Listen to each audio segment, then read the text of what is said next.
You're listening to the Play Therapy Podcast with Dr. Brenna Hicks, your source for centered and focused play therapy coaching. Hi, I'm Dr. Brenna Hicks, the Kid Counselor. This is the Play Therapy Podcast where you get a masterclass in child-centered play therapy and practical support and application for your work with children and their families. In today's episode, strap in, sit down, do whatever you have to do. Another lightning round. Y'all, I have so many of you emailing me, and first of all, huge thank you. You really, I know I say it, but I don't think you fully understand the depth of how much I appreciate the fact that you all trust me and hang out with me and listen to me and care about child-centered the way that you do. Every single time I get an email, it makes me happy, and it's so rewarding and fulfilling to pour into people who are so invested and passionate in what you're doing. So I truly, truly am grateful for the emails. That said, I am so behind because so many of you email me. I can't keep up. And I don't like doing lightning rounds because I feel like sometimes y'all don't want to listen to an hour podcast. And I try to keep them short so they're like easily digestible. But I just have to because I've got to get caught up. So we're going to do a lightning round, ton of questions, really, really helpful questions actually. But before I dive into that, I just want to let y'all know the June Play Therapy Professional Certification Program is open and I have about half the spots filled. So if you are interested, please go to playtherapypro.com. You can click on the video to see all about the coaching program. You'll schedule a discovery call with me. I would love to chat with you and see if this is the right fit. I'm accepting 12 people and they always fill up. I've never had a group not fill up. So please, if you're interested, go to Play Therapy Pro and click on Get Certified and you can learn all about the program. I'd love to have you. Alrighty, let's dive into questions and we're going to whirlwind, but good stuff. All right, so first question from Madison in Iowa. She's a double because she actually gave me two unrelated questions. So I'm going to answer both. So she gets a bonus and gets both of her questions answered from one email. So the first one was about scheduling parent consultations, which is a really helpful question because we talk about that in the coaching program, but I don't really spend a lot of time talking about it in the collective or in any of the podcast episodes. So thank you, Madison, for that. And then the second one is when a child is taking lots of medications and how to handle that.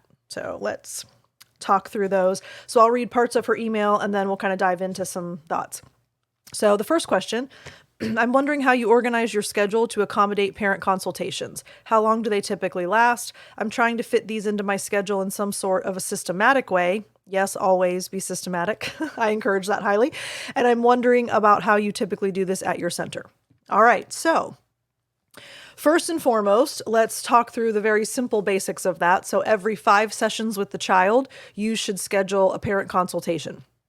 And let me make it very clear that the parent consultation does not take the place of one of the child's sessions. So for example, if a child comes on Tuesdays at 4, after 5 sessions, you don't give up that child's Tuesday at 4 spot to have a parent consultation. It is scheduled at a completely separate day and time. And the purpose is that we never talk about a child in front of a child. So it's adults only, and we allow the parents to come and have an hour of our time. So that's the second part of your question, Madison. How long do they last? We budget an hour for them. And here are some things to keep in mind as far as how to systematically schedule these. You want to keep some slots in your week free, specifically devoted for parent consultations. We highly recommend time blocking. Put in your schedule blocks of time when you're going to do specific activities. So when are you going to return emails? When are you going to return phone calls? When are you going to see children? When are you going to have parent consultations? All of that needs to be time blocked. That is the way to best manage your schedule. So we reserve time blocked spots in our week that are specifically to put parent consultations into those spots.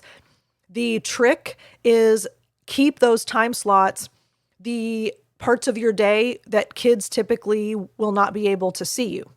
In other words, if your day with kids starts around 1:30 or 2, then make sure that you schedule parent consultation blocks at noon and at 1. Because kids aren't going to fill those slots anyway, but parents can take an hour for lunch and come from work and meet with you. You could also do mornings if you are able to have kids earlier in the day, have an earlier before you start seeing your children spot for parent consultations. Another option is if you get a cancellation or a reschedule throughout the week, you can always reach out to a parent that is ready for a 5-week and see if they can fill that hole, because you already had that schedule spot filled normally.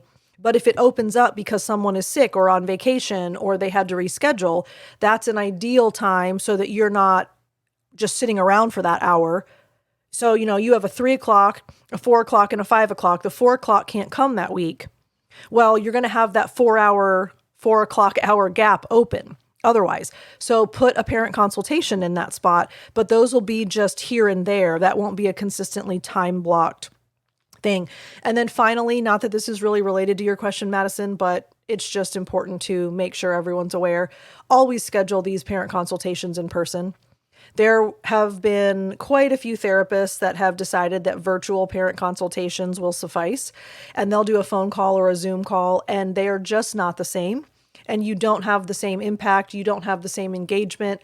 It's just not the same type of vibe. And there's a whole lot of reasons why we give parent consultations anyway. There's a whole lot of reasons why we don't charge for them. That's for a different podcast.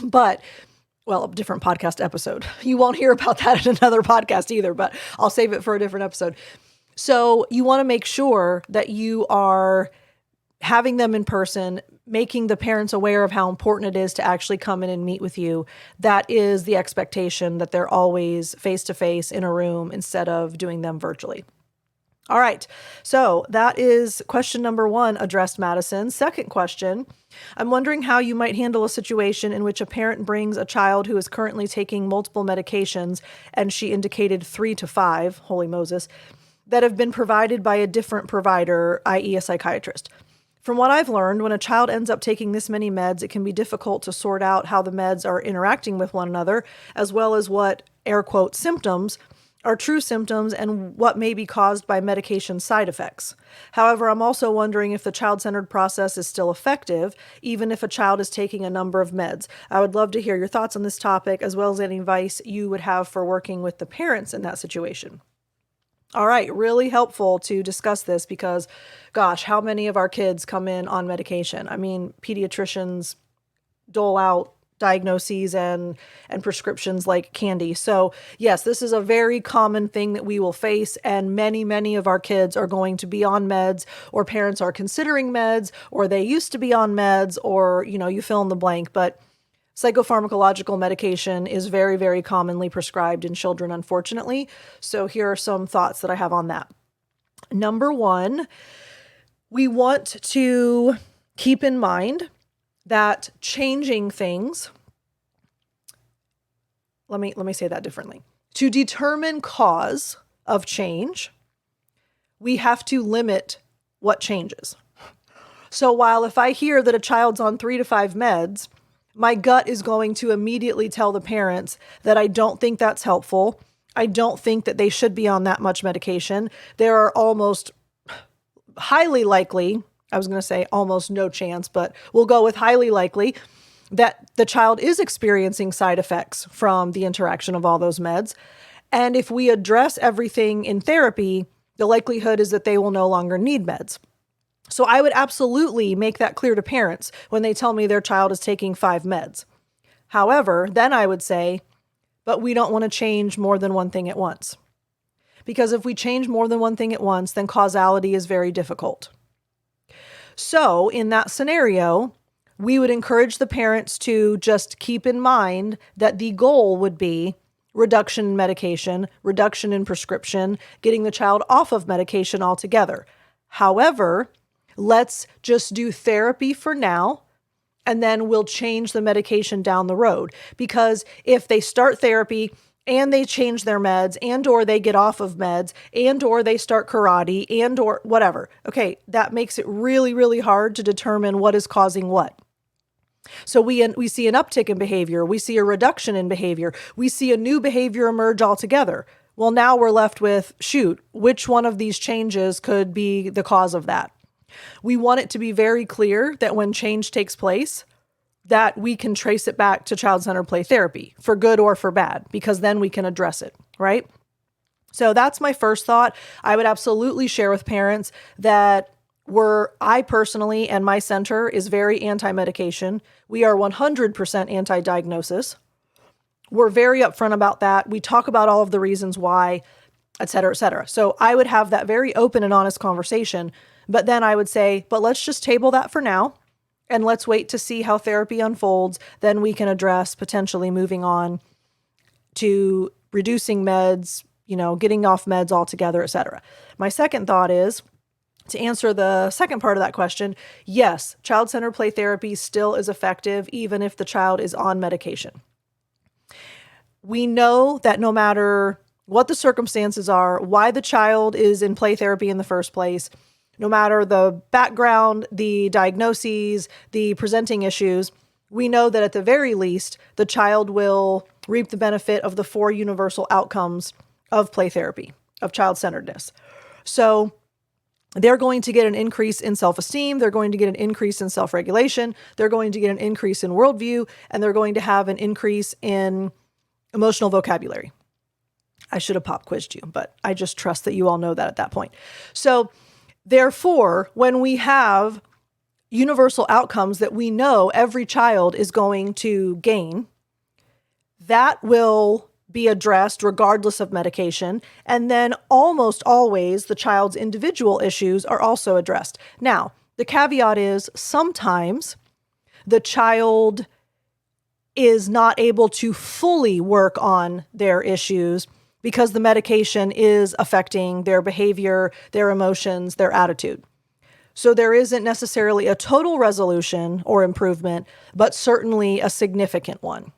And that's also something that I would discuss with parents.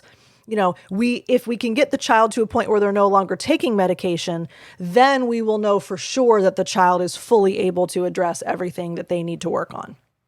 That's really the only way that we can really ensure that the child is able to fully process everything, is if medication is not causing side effects, not interfering with behavior, emotions, all of that.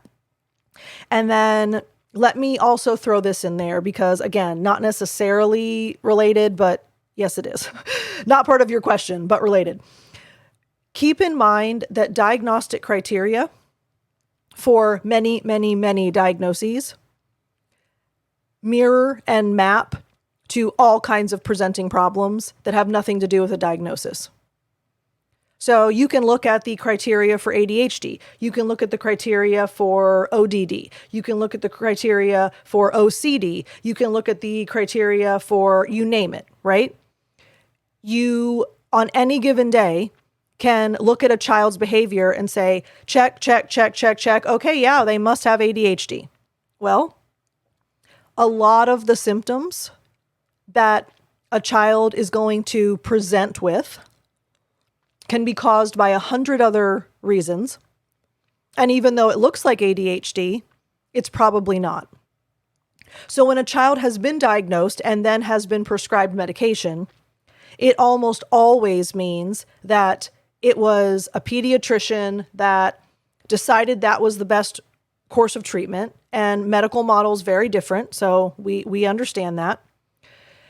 I always advocate to parents that we're going to address the social, the emotional, the academic, the psychological, the mental, you name it. We're going to address all of these things in therapy. And if we feel like a diagnosis is still warranted, if we feel like medication is still warranted, then we'll pursue that at that time. But let's let the child work through all of this other stuff and let's see what happens. And I've had one child, one family in 1 year shy of 20 years in this field still pursue medication and diagnosis after they completed a full treatment of child-centered play therapy. So what does that tell us? That usually the diagnoses and the meds are unwarranted, unnecessary, and unhelpful. Therefore, let's address everything with child-centered play therapy, and then we'll reevaluate where we are and see where we stand. And so therefore, let's get further into the process. Let's say you're 20, 30 weeks in. How are things going? Do we think maybe we can get the child off maybe 1 or 2 of the meds? Let's see how we do with that. Because that far into the process, therapy isn't new. And they're clearly in the work phase by that point. So therefore, we can change medication. And if things go haywire, we'll know that it's because medication changed, not because we started therapy. All right. So Madison from Iowa, thank you so much for the email. Thank you for the thoughtful questions. And I hope that's helpful for all of you, because we certainly need to do parent consults and we certainly work with a lot of kids on meds. So very helpful questions. All right. So let's move on to Maria from California. I'm getting a lot of Californians. A lot of people in the collective are from California. A lot of people in the coaching programs are from California. My listeners emailing me are from California. So hello to the West Coast. The Florida girl is happy to have you. It's funny, related aside, I am in the Bay Area in Florida, and I know San Francisco claims the Bay Area in California. So I'm going to claim Bay Area because, that's my world. But hello to all of you on the other coast. All right. So Maria is questioning about if a child pretends to be an animal in session, becomes nonverbal and acts like an animal. So let's read part of her email and we'll process this together. How do you make sense of a child who pretends to be an animal and becomes nonverbal in their play? I'm working with a 6-year-old who pretended to be a cat. He didn't talk in the session because he was a cat. He typically plays with toys and uses imaginary play a lot, so this was the first time he played this way. For the last few sessions, a nurturing theme has come up, and in the last session, he pretended to be a cat who took care of a, quote, poor, his words, teddy bear. He was feeding the bear, putting him to sleep, and taking care of him. Something to note is that his play was filled with aggression and power and control themes before the nurturing theme emerged. All right, so I like this question. Thank you, Maria. What do we know about when kids make huge shifts in their play? There's always a reason, right? We trust the child knows what they need to work on. We trust that it's their way, their time, their pace. So if we went from aggressive power and control themes, we would expect that they would eventually shift. And that's exactly what you're describing, Maria. So here are my thoughts. Keep in mind, and I'm going to answer your specific question, but I'm going to kind of paint like an umbrella perspective here. Keep in mind that if a child has been playing out aggressive power and control, it is understood that as far as the phases go, they're going to go from aggression to regression. That is a natural part of the child-centered process. That would then make sense that he went from aggressive play with power and control to nurturing and caregiving, which certainly aligns with the regressive type of play. So I think that's very important to kind of see big picture where we are in the process here. All right. And then keep in mind also, shifting toward nurturing and caregiving play thematically is hard.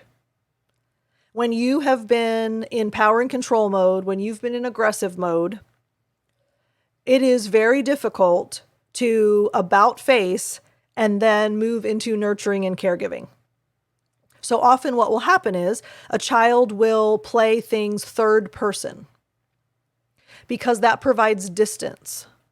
It's not them, it's a character, right? So I'm not the one taking care of the baby, it's Peppa Pig or whatever, right? I have a kid that's obsessed with Peppa Pig right now. That's why that popped into my head. But, there's a character that's involved, or there's a stuffed animal that's involved, or there's something else, someone else that's now nurturing and caregiving because they're testing it out. How does this feel? What is this like to take care of someone? I've needed to take care of myself this whole time. I've needed all the power and control. I've needed to feel like I have all the ability to handle everything. Therefore, I've been playing aggressively.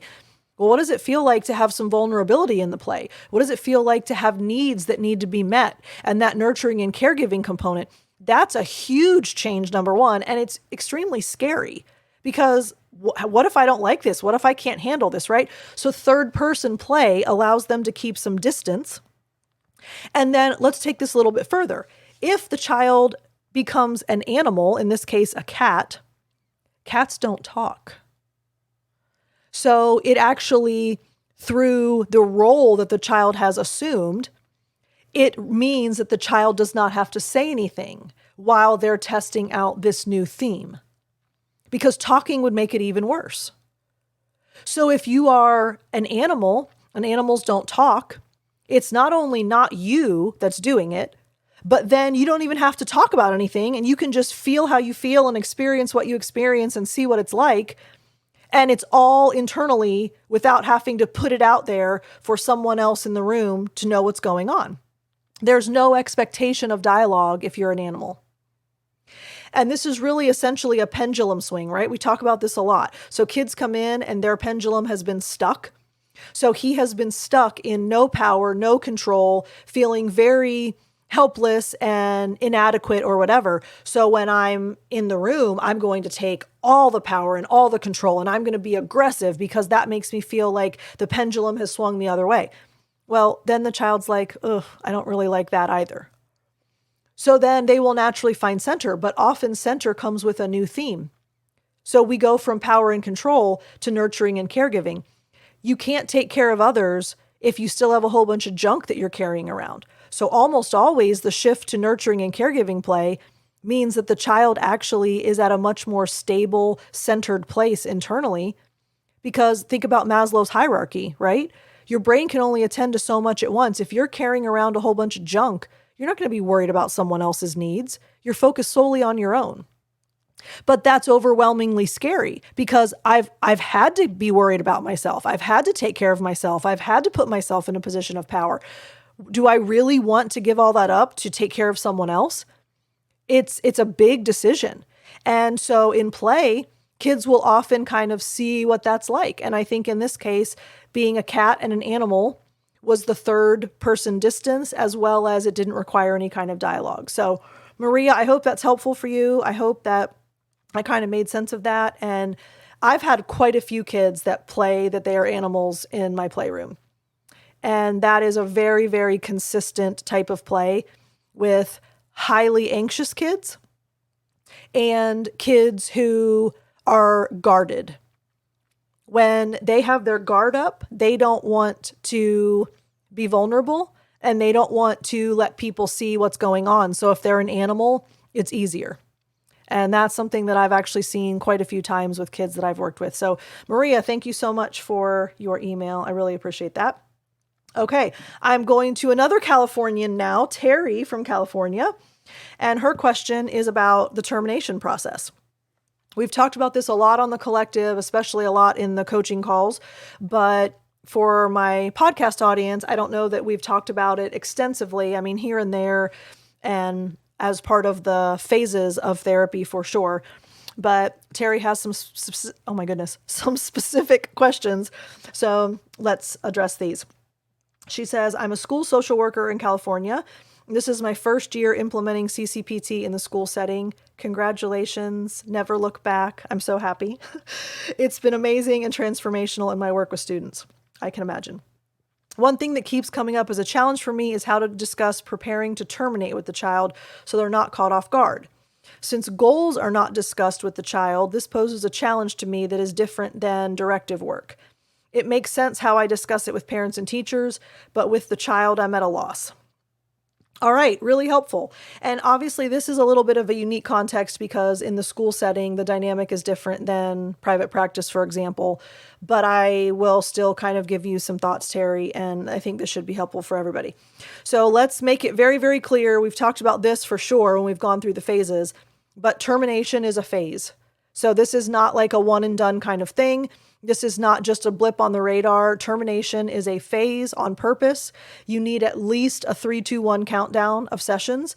Ideally, you want 5-4-3-2-1, but 3-2-1 will suffice if that's all you can do. However, I want to throw this out, Teri, because a lot of my coaching participants work in schools and they are limited from the get-go how many sessions they can work with a child. So I know one in the UK is limited to 12. One of the other ones in the States is limited to 15. So I'm not sure, Teri, if that is the case for you. If you know going into it that you're only going to have a certain number of sessions, that changes it a little bit because it's predictable. But if, you don't have that number that you are not, you're not really sure how many you have, but you're going to have to terminate, then that kind of changes things. And we'll kind of talk through both. If you know how many sessions you're going to get with the child, make them aware of that from the beginning. I'm going to see you 12 times. And have a countdown in the room, have a paper chain that they take the link off every time they come. You want to give them as much preparation as possible if you know ahead of time how many they're going to have with you. If you don't, then you would follow the normal 3, 2, 1 countdown like we do at the center. Once we realize that we're ready to wrap up, then we start the termination phase. And the way that you can best handle this as far as what to say to the child. You're absolutely correct in that we don't say, well, all your goals have been met, so you don't need to come anymore, because that's not the CCPT expectation, right? We typically say something like, well, you've been coming for quite a while, and kids usually only come for a certain amount of time, so we're going to take a break. You know that you can always come back if you need or want to, but we're just not going to have any more sessions after 5 more. That is the simplest way to explain why you're stopping sessions. Kids typically don't come forever. They only come for a while. And I've been seeing you for a while. And so we're going to not schedule anymore and we're going to take a break, but you can always come back. So that's kind of the easiest and simplest way. I want to share a couple more thoughts though. The final session, you promote it as a celebration. So you talk about how you're going to reminisce and they get to take some things home. We give kids some things to take home, a certificate and some other things to help them remember all of the fun that they had with us. We talk about how they worked hard and they had fun and they played hard. Notice that it's not accomplishment based. So you're doing so much better now, or mom's so happy with your behavior. It's you worked so hard and you had so much fun and we played together. So you make it very basic about just the time that was spent.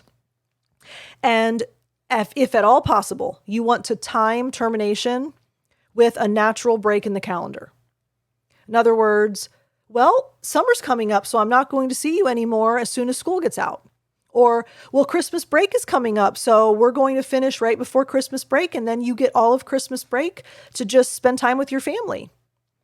Anything you can do to connect it to a natural break in the calendar or an event that would make sense to the child. Well, your baby sister's going to be born in April, so we're going to play until April, and then you're going to have a new baby at home. Anything that would make sense to the child as far as timing wise, you can always tie that into the why, and that gives a little bit more of an explanation as well. So I hope that is helpful, Teri. Thank you so much for that question. And again, we talk about this a lot in the collective and in the coaching program in much more detail, but that's kind of broad picture overview. All right. So now we're going to move into an international email. Very excited about this. So we're going to hear from Miray in Turkey. So hello on the other side of the world. So nice to have you listening in Turkey. And this question is about if a child is asking all kinds of personal questions of you in session.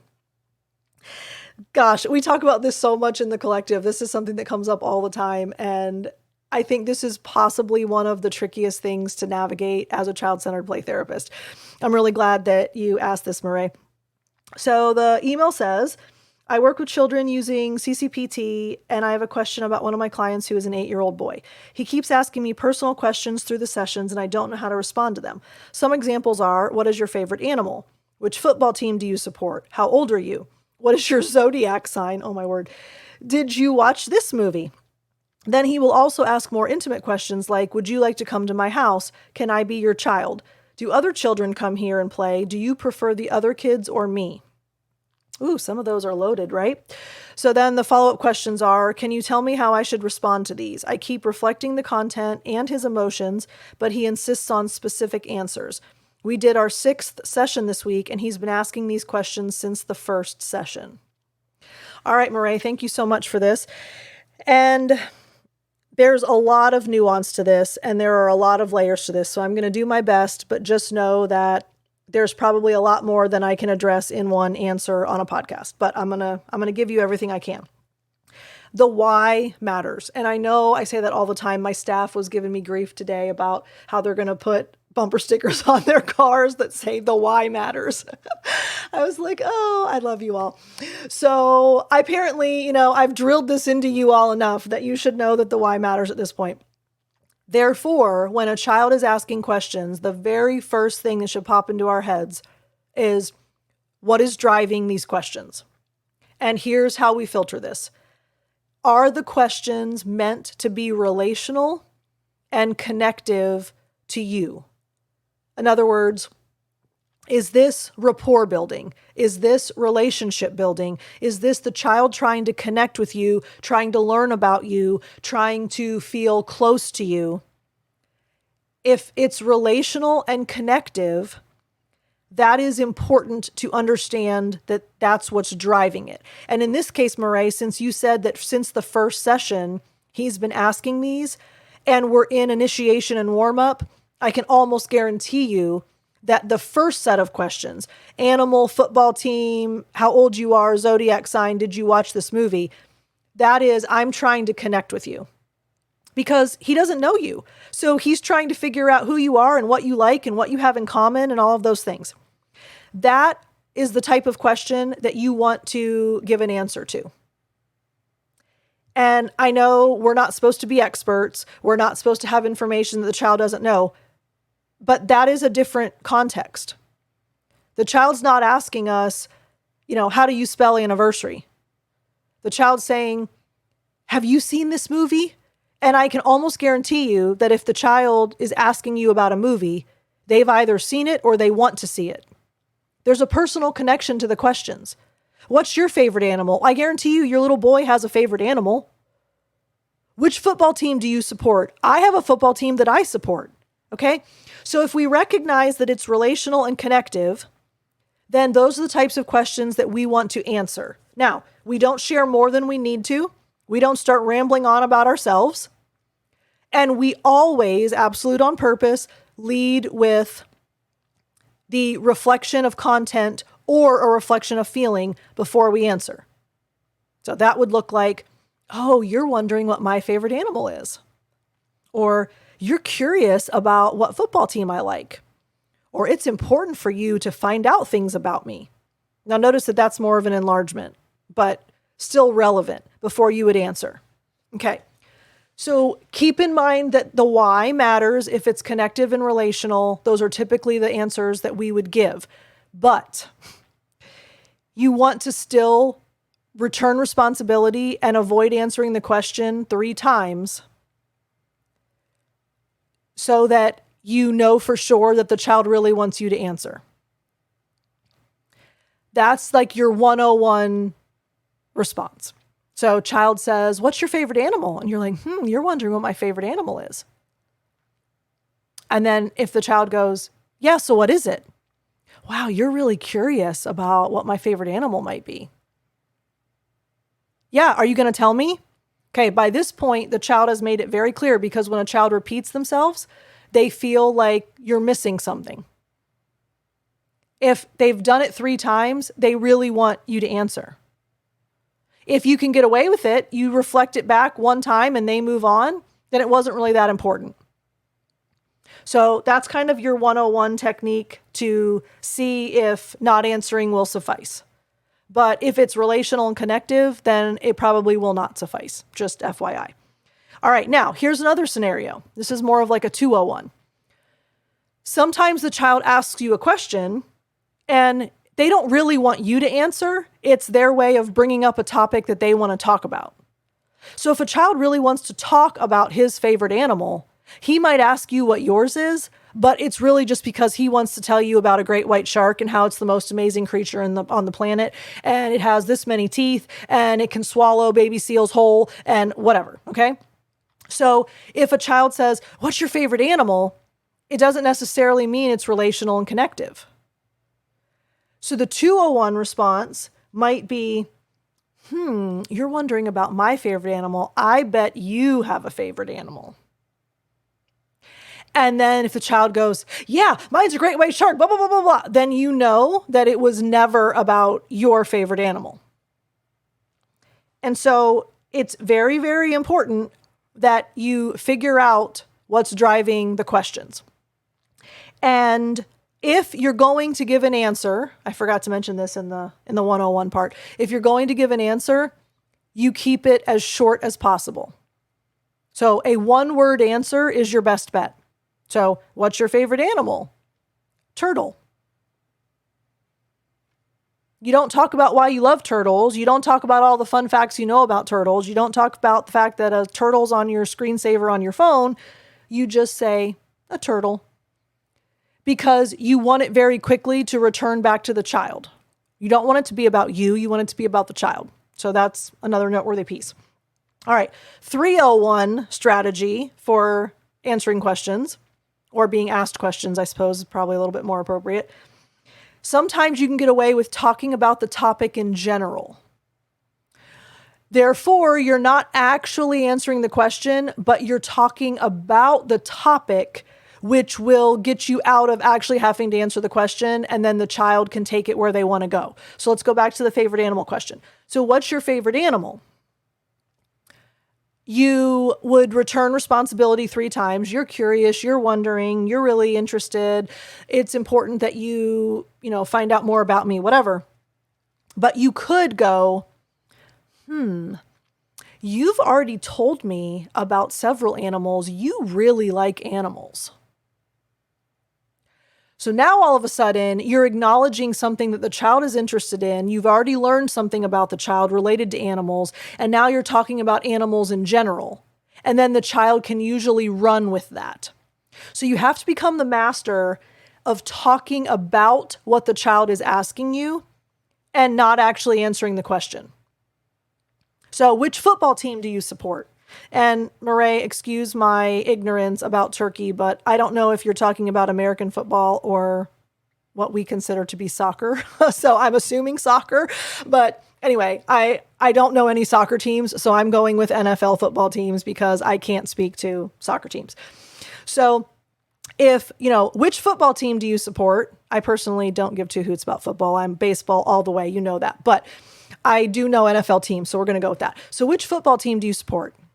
Okay, if the child has already worn clothing that has a specific football team on it, for example, or in earlier sessions, they've said, yeah, I'm on a little league football team and we play flag football every Friday and whatever, then you start talking about that. So which football team do you like? You're wondering about what football team I like. I'm pretty sure you like the Tampa Bay Buccaneers because I saw you wear a Buck shirt last time. And see what happens there. Or you might say, you're wondering what football team I might like. You play football, so no wonder you want to know what kind of football team I like. And now notice that the focus is clearly on the child, clearly on what you've observed and known already, but it's related without answering the question. So I kind of gave you 3 skill levels there. So start with the 101. If you've mastered that, move on, go up the ladder, if you will. But Miray, thank you so much for the question. I hope that's helpful. One last thought. The second round of questions, would you like to come to my house? Can I be your child? Do other children come here and play? Do you prefer other kids or me? Those are 100% deeper relational connective questions, and also normalizing for the child. Every kid that comes to the child-centered playroom eventually asks some form of these questions. Well, how many other kids come here? Well, how old are they? Well, is it more boys? Is it more girls? Well, what do they play with? Well, why do they come? How long do you play with them for? There's always this sense of, I'm curious if I'm normal. I'm curious if everyone does this. Am I weird because I have to come here? Is there something wrong with me that I have to come here? Do you like me? Do you like the other kids? Is this really your job to play with kids? There's always those types of questions. And that is normalizing and reassuring and completely standard for children as they're figuring out the whole child-centered process. So there's the why behind those types of questions. Just wanted to throw that out there. But would you like to come to my house? Can I be your child? Those are definitely trying to connect with you and see what kind of relationship is there. All right, Miray in Turkey, thank you so much. I really appreciate that. All right, we're moving to Heidi, another international email from the UK. And this is actually an interesting scenario because Heidi is working in a residential facility. So they are forced to go to therapy, and it's almost always an attachment type of issue from a trauma background, lack of attachment. Obviously, if they're in a residential facility in foster care, there's some kind of issue with biological parents. So I'll read part of that email and then we'll talk through it. Working with children with ambivalent or avoidant attachment styles based on their repeated experiences of physical and emotional abuse and neglect, what advice would you give me? I'm assuming the process takes longer than in cases where the child is still living with the birth family, but do you have any idea of how much longer? Are there any additional stages of the process that they need to go through or adaptations I need to make to support them? What pitfalls or signs should I be looking out for as indicators of how they're doing and what stage they are working through? So far, it's hard to know if they've gone through the resistance phase as they don't have much choice about attending. Heidi, let me just throw in right there, that has nothing to do with it. There's a lot of kids that don't have a choice of attending even when a parent brings them in a nuclear intact biological family. So that's not really, it has nothing to do with whether or not they willingly go or not. But the boy who has an ambivalent attachment style has possibly gone through resistance right at the start when he refused to come out of the toilet, shouted and swore at me and his caregiver until it was time to go. But he has attended regularly since then. Wow. Interesting. The boy with the avoidant attachment is very skilled at people-pleasing, and although I've been seeing him for 25 weeks, I'm not sure if we've been through resistance yet. What do you think? Any thoughts, suggestions, or recommendations you could make would be so appreciated. All right, Heidi, thank you so much. Here are my thoughts. With kids that have attachment issues, any kind of trauma background, who are coming from dysregulated family environments, meaning they can't really count on people. They don't really know what it's like to have someone that has been there for them when they've needed them. If they have gone through any kind of neglect, any kind of abuse, you kind of get one of two scenarios. And it's interesting that you present this email and this question, Heidi, because we at the center, we work with residential foster kids every week. So they bring a van of kids, and all of our therapists at the same hour on Wednesdays, we all see the kids from the residential foster home. So I know exactly what this work is like. And I'm actually speaking about these answers from a very personal standpoint as well. What we've observed is that kids with those kind of backgrounds go in one of two directions. They are either all in.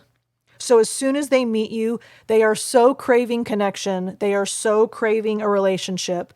They are so needy of that investment from an adult that will just unconditionally love and accept them. They are just like, you're my best friend and I love you. And I mean, they bond so fast because they need it so desperately. They're like longing for it. Or they are very slow. They're very distrusting, and the rapport and the trust building takes a lot longer because it's like, well, who's to say that you're not going to abandon me? Who's to say that you're not going to leave me? Who's to say that you actually care about me? You might just have to play with me because that's your job. So there can be a lot of doubt, or there can be absolutely no doubt. And it's like, you are the greatest thing that's ever happened to me, and I am diving in with both feet.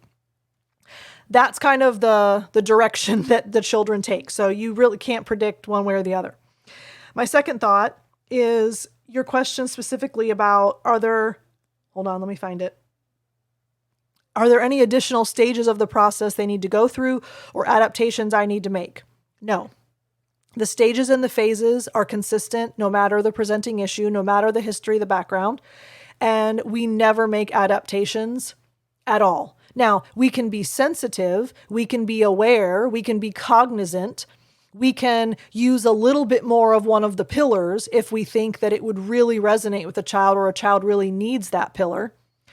But we don't deviate, we don't add, we don't take away, we don't make any adaptations to the CCPT model.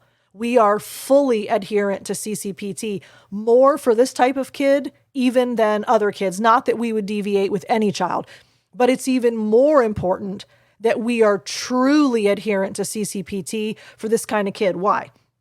Because there's no pressure. There's no expectations. There's no push. There's no agenda. The child, especially if they're like doubtful and mistrusting and, I don't want to believe you. I don't want to bond with you. I have no idea what this is about. They are going to feel if you have anything other than unconditional acceptance and love. So what do?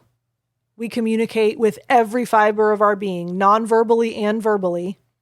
I'm here, I hear you, I understand, I care, and I delight in you. If a child senses that, number one, they've probably never sensed that from anyone in their life. Number two, they realize, I don't have to fight this. It scares me, and it's different, and it's weird, and it's confusing, and I've never experienced it before, and I don't really know what it's all about, but I like it, but it scares me. So, they're going to waffle, right? And they're going to doubt it, and they're going to be confused, but they deeply need it, and we provide it for them with unconditional acceptance and the be with attitudes. Okay, and resistance can be really, really big with these kinds of kids. Because resistance is hard for every kid. It's especially hard for kids that have been through what residential foster kids have been through. They have learned to survive by never being vulnerable, ever. Survival depends on impenetrable strength and courage and bravado. And I will never, ever let anyone see my pain. I will never let anyone see my weakness. I will never let anyone hurt me. You can imagine, right? So vulnerability is absolutely devastating to these kinds of kids, which means their resistance can be really, really big. And just know that your question about what should I be looking for as indicators of how they're doing and what stage they're working through, know that you will see the stages and phases clearly. It may take longer than average. It may be quicker than average, but you will see when new themes emerge. You will see when shifts take place within those themes. You will see when they handle things differently than they would have at the beginning. All of those give you indications of where the child is. Resistance is pretty obvious to note. Warm up and initiation, that's just kind of at the beginning. That's a given. But, work phase and aggression and regression, that's going to be where you see the bulk of the change.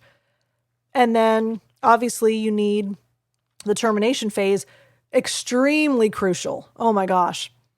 You have to have termination as an entire process with kids that have attachment issues and history of abuse. They have to know that they can predict what's coming. They have to be able to have a healthy goodbye. They have to have closure. That matters more than ever in that kind of population. So Heidi, thank you so much for the question. I really appreciate it. And I hope that was helpful to all of you, because even if we're not working with residential foster kids, we are certainly unequivocally working with kids that don't necessarily have healthy attachment. They have been neglected. They've been abused. They've had a pretty contentious history within their biological family. And it's always important to keep in mind that those considerations are something we should be mindful of. All right. Thanks a lot, Heidi. Danielle in Georgia. Question about what you do with specific presenting issues. And so let me read a little bit from hers. And by the way, y'all, we have one more after this, so we're almost to the end, I promise. I might get it in under an hour. I'm working really hard.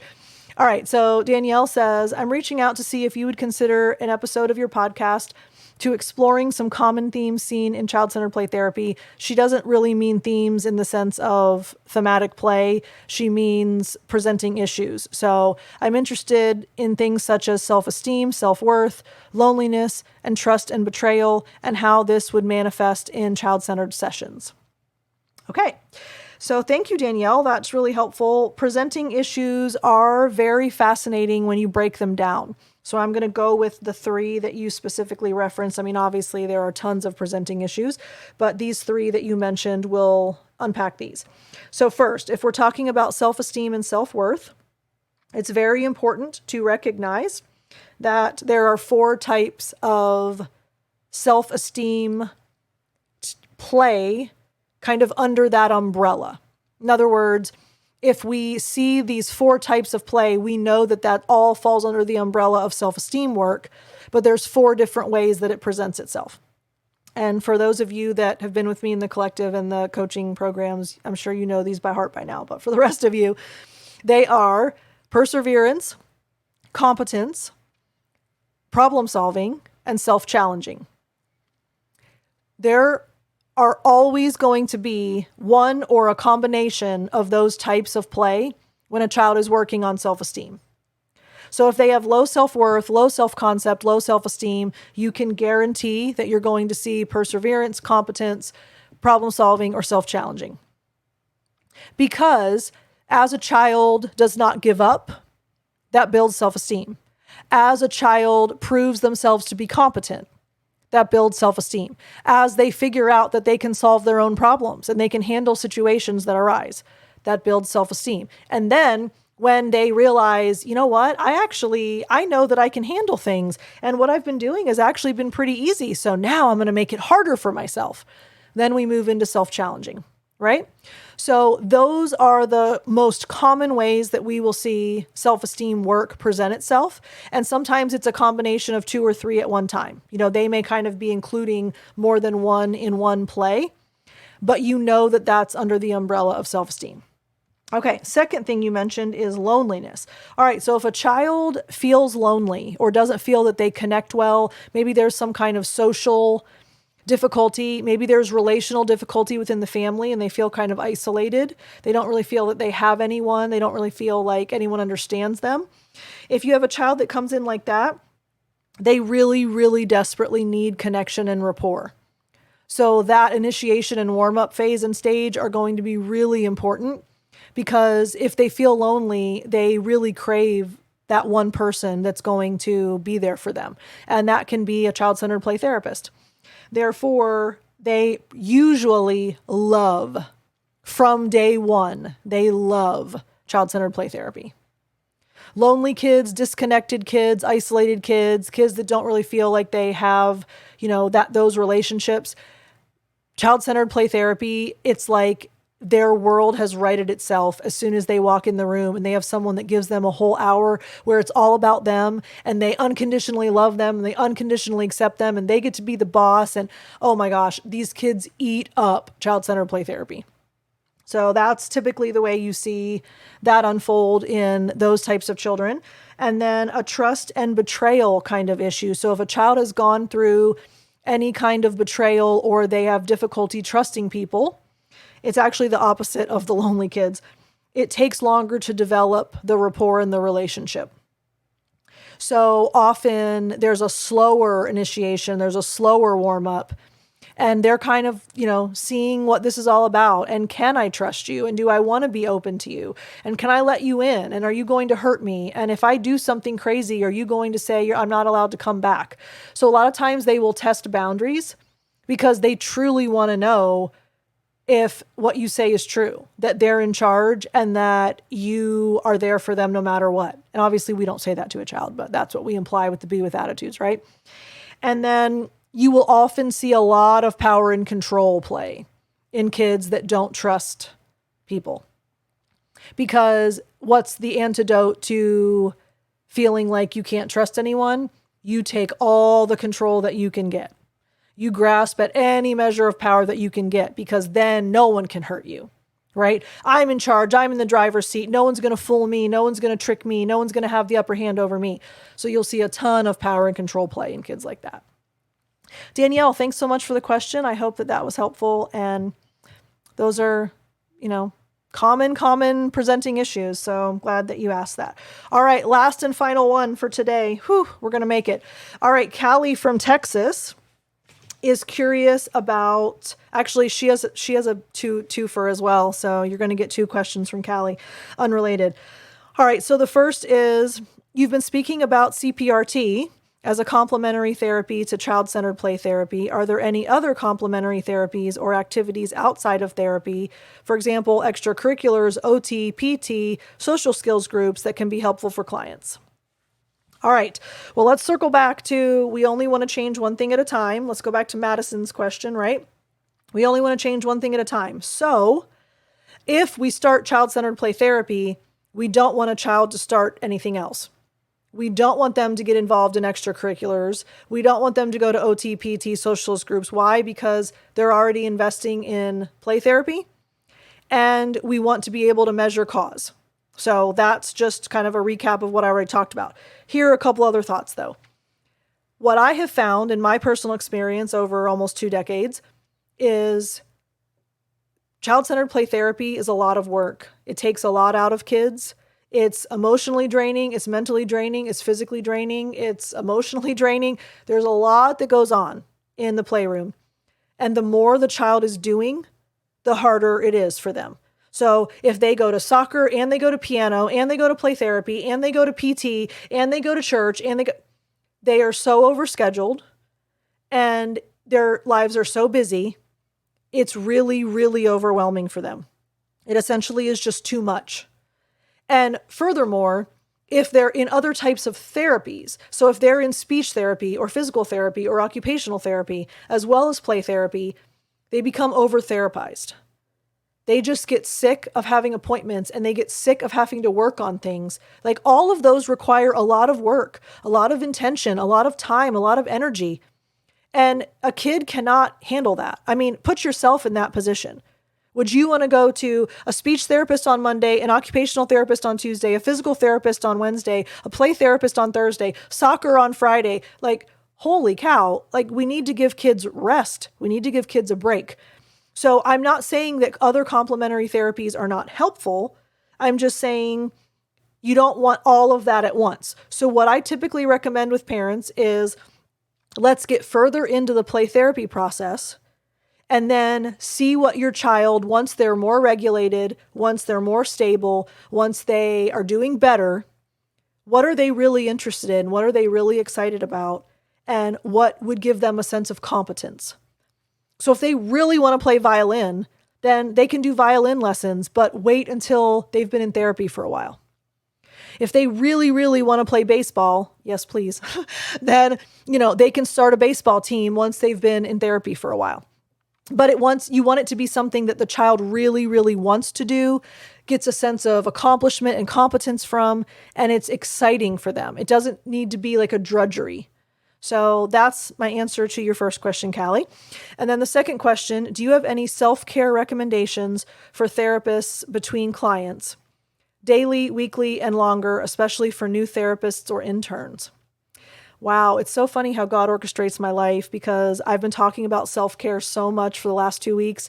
I talked about it in staff with my own team. Then I talked about it with my husband. Then I talked about it on a collective call. Then I talked about it in one of the coaching groups. I'm like, man, this is like the common thread right now.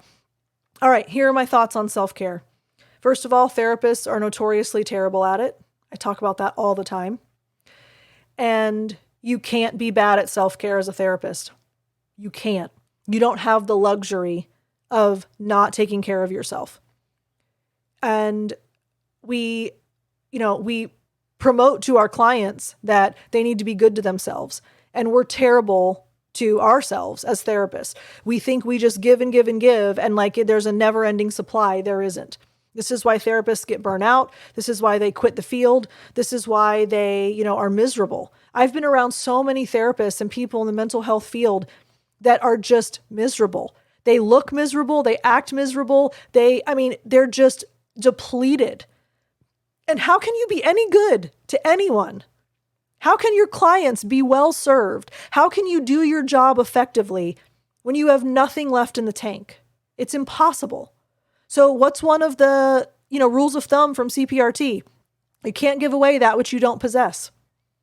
Well, if you don't fill yourself up, you have nothing left to pour out.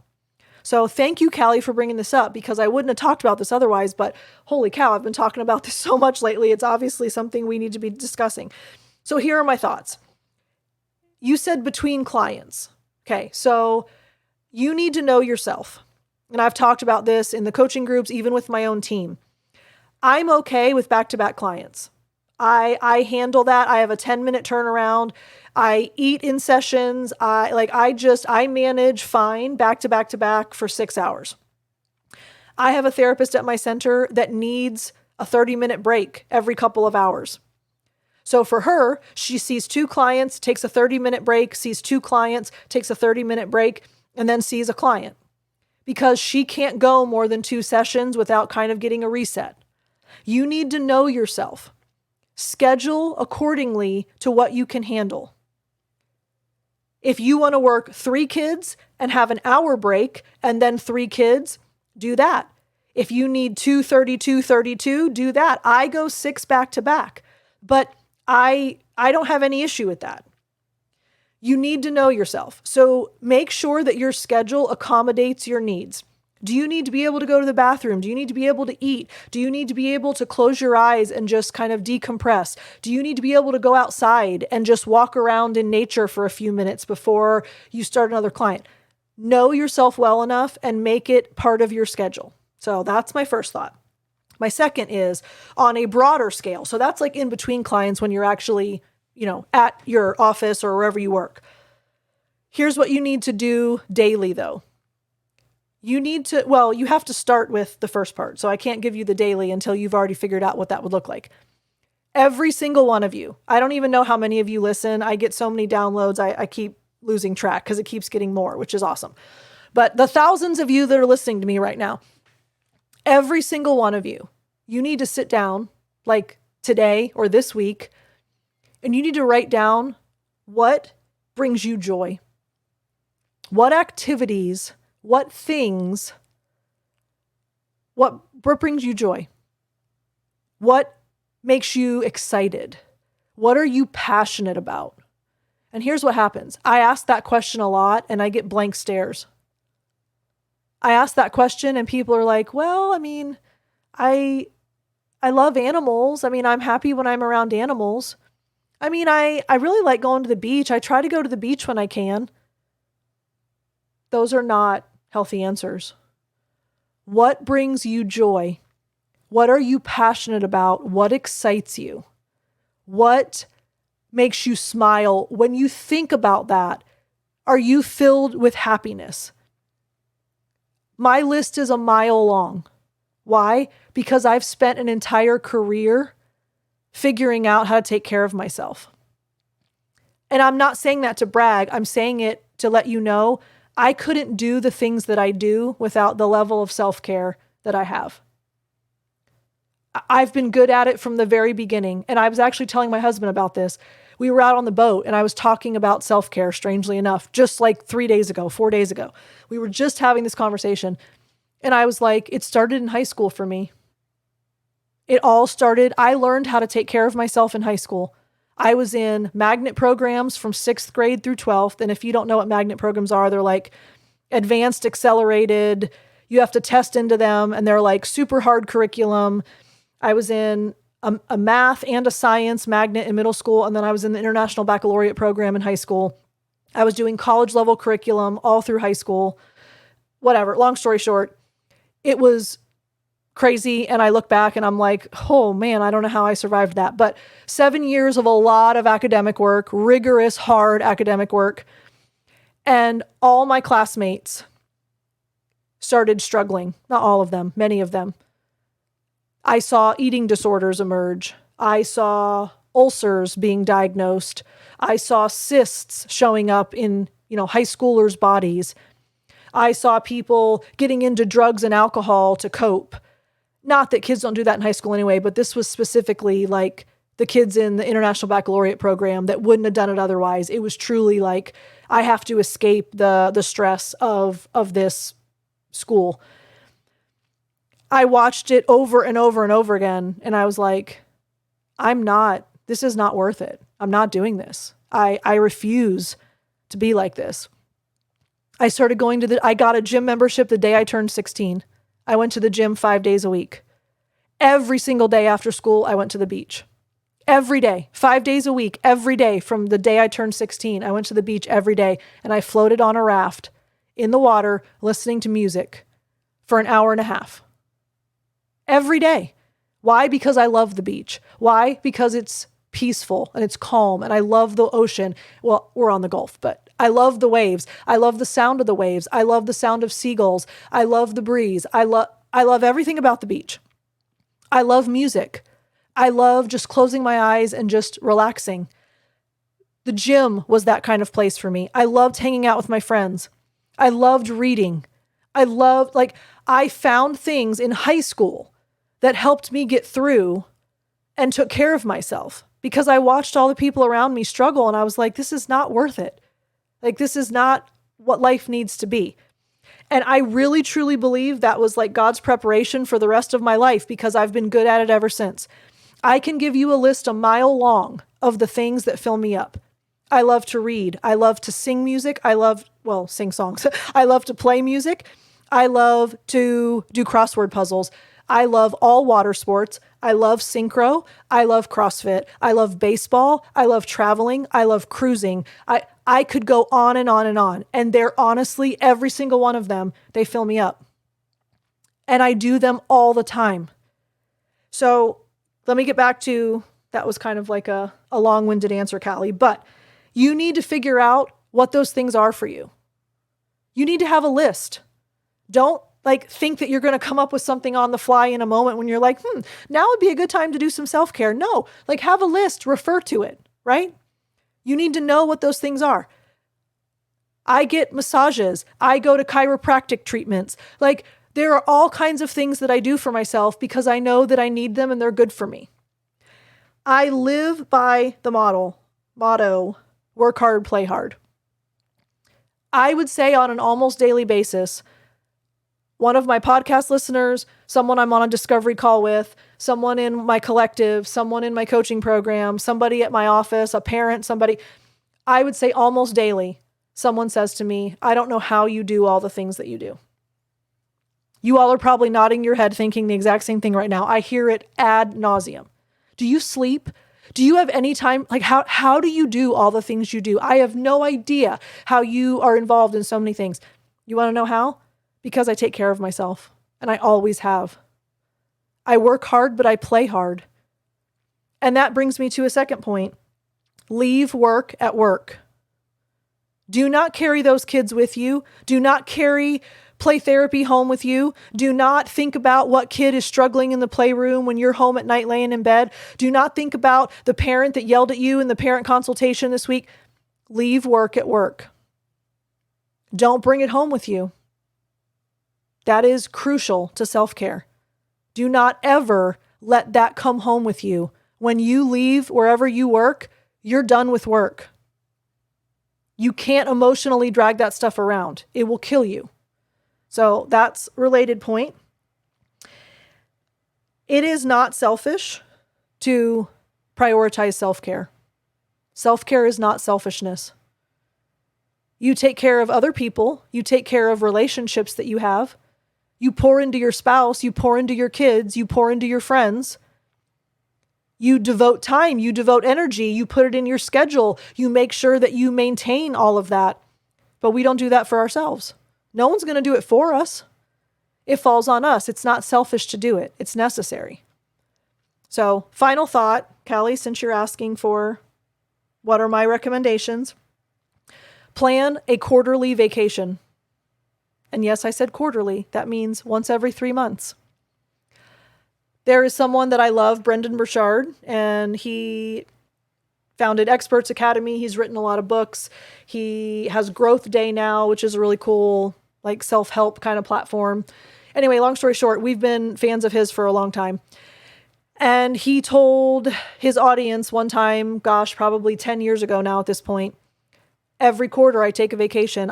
Before the year even begins, I plan my 4 vacations a year. Now you're going to say, Brenna, I don't have 4 weeks off a year. There's no way that I can do that. You own a business. You can make your own schedule. I'm not saying take a week off every quarter.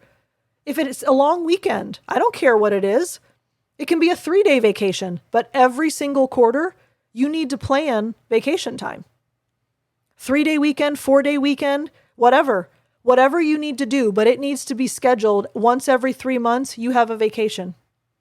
And you need to actually do something. Like, none of this staycation nonsense, okay? Like, that just means you sit at home and you don't go to work, but then you do all the stuff you normally do. You're still cleaning your house, you're still doing chores, you're still paying bills. Like, that's not a vacation. Go on an actual vacation. Doesn't have to be expensive. Go stay with a friend somewhere, get free room and board. It doesn't matter. But you need to get a vacation every quarter because that is self-care. When I adopted that policy, it revolutionized everything about my work life. Why? Because it doesn't matter how stressed you are. It doesn't matter how busy you are. It doesn't matter how overwhelmed you feel. If you know that sometime within the next 60 days, you're getting a vacation, you can tolerate anything. Oh man, I've got 46 days until my vacation. I can get through it. 46 more days. But you have to have something to look forward to. So prioritize yourself, prioritize self-care, find the things that make you passionate and excited and joyful. Work it into your schedule, work it into your quarterly schedule for vacations. Work hard, play hard, and leave work at work. Those are my thoughts. All right, y'all. One final thing before we wrap up for today. By the way, Callie, thank you so much for those questions. I want to read you something because this is just the most it makes me happy thing. Oh my word. All right, let me read you this email. This is not a question. This is just something that I want you all to leave with because it was so exciting to me. Hi, Brenna. I'm a play therapist in the UK and I'm a mom to a 2-year-old son. I found your podcast at just the right time. I really struggled to return to work after maternity leave and found sharing my priorities was really hard. Your podcast helped me fall in love with my work again, so thank you so much. Here we go, guys. I wanted to reach out and share something I found amazing. My son said his first sentence earlier this week. All right. For those of you who are parents, you remember the significance of your child's first sentence because a first word is huge, but then when they string words together and it actually forms a sentence, oh my gosh, monumental achievement, right? Okay. My son said his first sentence earlier this week and he said, Zach did it. I've been working really hard on encouraging rather than praising, and the fact that he knows that phrase so well made me smile. I hope this makes you smile too. Oh my gosh, y'all. First sentence that a 2-year-old said was an encouragement phrase. That is why we do what we do. Makes me so happy. I hope it makes you happy too. All right, y'all. Love you. We will talk again soon. Bye. Thank you for listening to the Play Therapy Podcast with Dr. Brenna Hicks. For more episodes and resources, please go to www.playtherapypodcast.com.